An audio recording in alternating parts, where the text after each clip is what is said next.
자, 이 요리는 어떤 요리일까요? 카레같이 생기지 않았나요? 이 요리의 이름은 자, 여러분, 하이라이스 알고 먹으면 더 재밌다 장백준입니다. 갑자기 하이라이스가 무슨 소리냐고요? 바로 오늘 할 요리랑 연관이 있는 말입니다. 여러분, 하야시 라이스를 아시나요? 잘 모르시는 분들이 많을 것 같은데요. 그럼 하이라이스는 아시나요? 아마도 급식에서 많이 접해보신 요리일 거예요. 말만 들어선 잘 모르시겠다고요? 바로 이 요리입니다. 급식에서 카레랑 비슷한 비주얼로 종종 나오던 메뉴인데 이 하이라이스의 원본이 하야시 라이스입니다. 아마도 이 급식 하이라이스에 PTSD가 오시는 분도 많으실 것 같은데요. 이 급식 하이라이스 특유의 오묘한 맛 때문에 인터넷에 호불호 갈리는 메뉴라는 말로 많이 올라오곤 하는데요. 느끼하면서 밍밍하고 이게 무슨 맛인가 싶은 오묘한 그 맛. 아마 지금도 하이라이스 하면 그런 맛을 떠올리시는 분들이 많으실 것 같습니다. 저 학생 때는 하이라이스가 급식에 계속 나오는데 이게 정확히 어떤 요리인지 아는 사람이 없으니까 여러가지 소문이 존재하곤 했는데요. 카레의 일종이다, 짜장과 카레를 섞은 것이다 등 다양한 소문이 존재했던 게 기억이 나네요. 급식 카레랑 급식 짜장이 맛이 없다고 카레랑 짜장이 맛이 없는 요리인 건 아니죠. 이 하이라이스도 마찬가지입니다. 하이라이스는 원래 이런 비주얼을 가지고 있는 음식이고요. 원래 이름도 하이라이스가 아니라 하야시 라이스가 원래 이름입니다. 하야시 라이스라고 부르니까 일본스러운 느낌이 확 나버리죠. 이 하야시 라이스는 카레 라이스와 같이 화양식인데요. 그러다 보니까 양식이 많이 사용되는 토마토와 데미글라스 소스가 베이스가 돼서 진한 소고기와 토마토 감칠맛이 강조된 요리예요. 일본 내에서도 대중성은 카레 라이스에게 밀리지만 특유의 맛이 있어서 꾸준히 인기를 끄는 요리입니다. 특히 일본에선 결이 비슷한 요리인 비프 스튜 같은 요리도 가정식으로 많이 접하기 때문에 좀 더 하이라이스 같은 맛에도 익숙하지 않나 싶어요.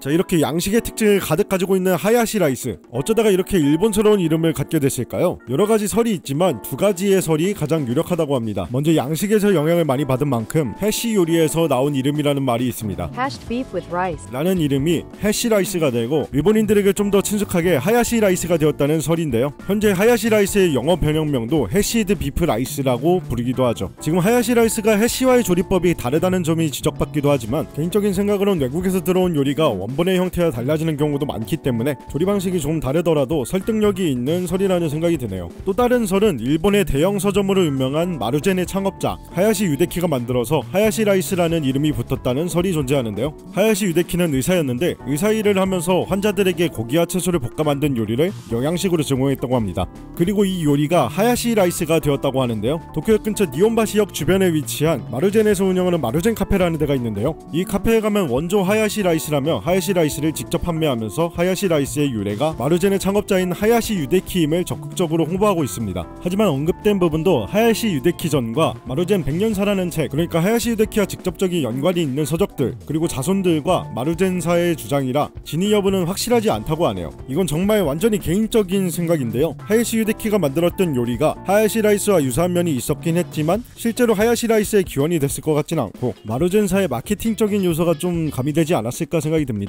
여러분들 생각은 어떠신가요?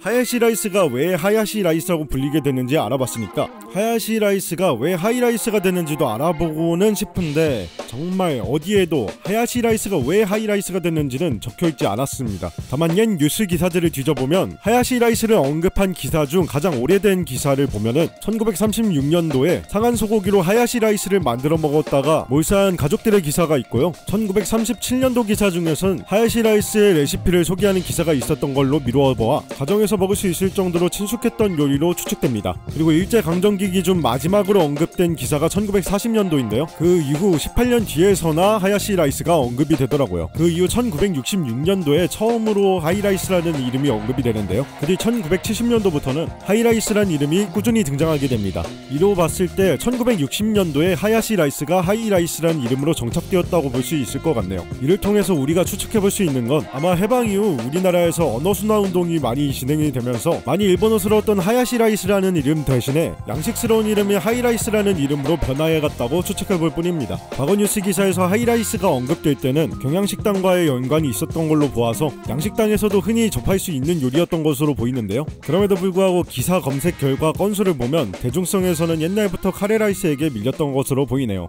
하이라이스야 힘내.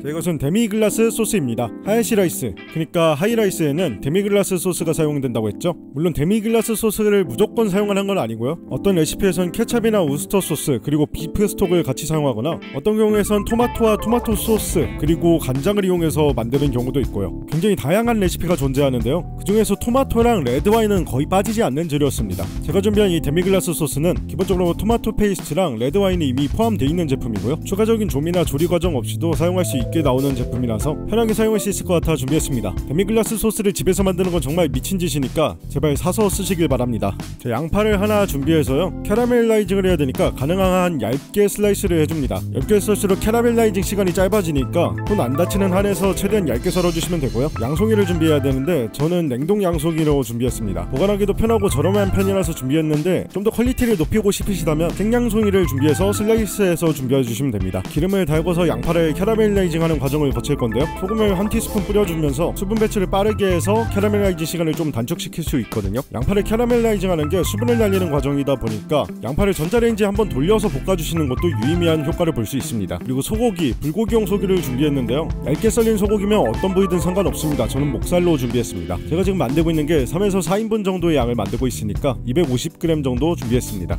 양파를 10분, 15분 정도 볶아주면 이렇게 갈색빛으로 변하게 되는데요. 슬슬 양파에서 달큰한 향이 올라오기 시작할 겁니다. 이 상태로 조금 더 볶아서 완전히 달달한 향이 올라오면서 갈색빛으로 바뀔 때까지 볶아주시면 됩니다. 양파를 볶은 팬 그대로 소고기를 넣어서 한번 구워줄 건데요. 양파 볶은 향이 고기에 살짝 스며들면서 좀 더 풍미가 살아날 수 있어요. 그리고 소금 후추로 밑간을 살짝 해주시는 게 좋습니다. 냉동고기라 수분이 좀 나왔는데 수분이 좀 날아가고 마이야르 반응이 일어날 때까지 한번 구워줄게요. 그 사이에 캔을 달 건데 요즘 같은 시대에 캔에 고리도 없고 뭐야 이게?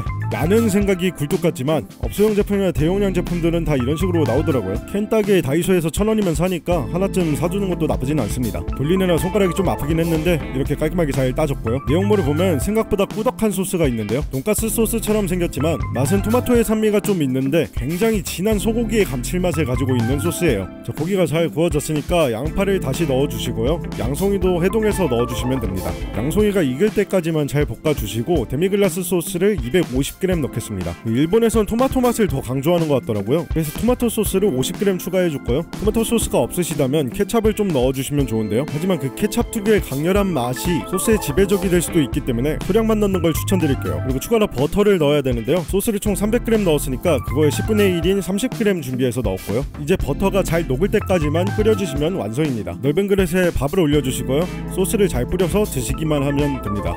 비주얼은 정말 카레랑 흡사한 것 같네요.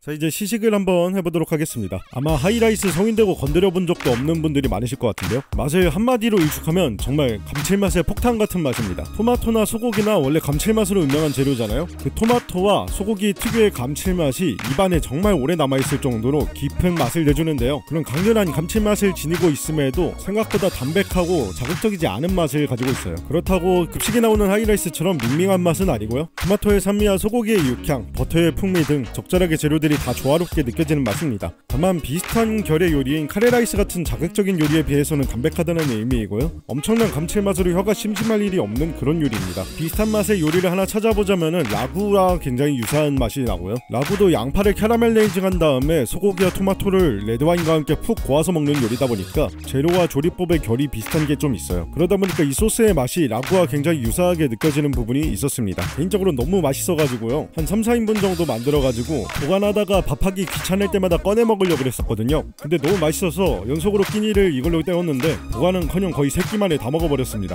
오늘은 이렇게 하야시 라이스, 그러니까 하이라이스에 대해서 알아보고 만들어봤는데요. 여러분도 한번 하이라이스 만들어보면서 급식 때 생겼던 하이라이스에 대한 오해를 한번 풀어보시는 게 어떨까요? 지금까지 알고 먹으면 더 재밌다, 장백준이었습니다. 영상 재밌게 보셨다면 구독과 좋아요 한 번만 부탁드릴게요. 오늘은 이렇게 인사해보겠습니다. 여러분, 하이라이스.